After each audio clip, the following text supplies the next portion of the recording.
మౌలిక స్వరూపానికి విరుద్ధంగా ఎవరు తీర్పులు ఇవ్వలేరు. కాబట్టి అది ఎలాగైనా చెయ్యాలి అనేటటువంటిది ఇంతకుముందు కాంగ్రెస్ ట్రై చేసింది.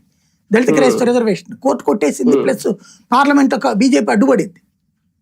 ఇప్పుడు అంటే వాళ్ళు ఎంత ఇన్ఫ్లుయెన్స్ చేయగలిగారు కాంగ్రెస్ మీద, అంత స్ట్రాంగ్ ఉంటది వాళ్ళ ల్యాబీ. వాళ్ళు ఇంకోటి అక్కడ సోనియాకి వచ్చేవారు ఆ సామాజిక వర్గమేనా, కాబట్టి వాళ్ళు చాలా ప్రెషర్ ఉంది వాళ్ళ మీద. వాళ్ళు అవసరమైతే ప్రాణాలు తెగించేనే పోరాడేస్తారు దీన్ని.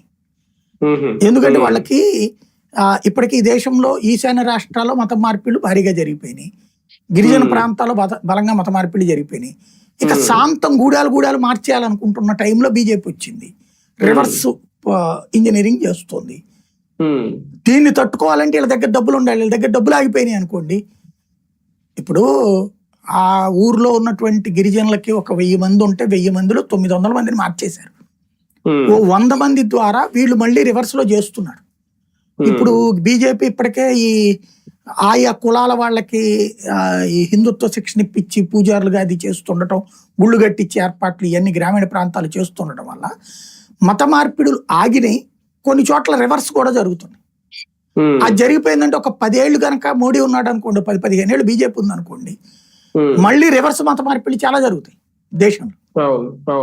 అలా జరగకుండా ఉండాలంటే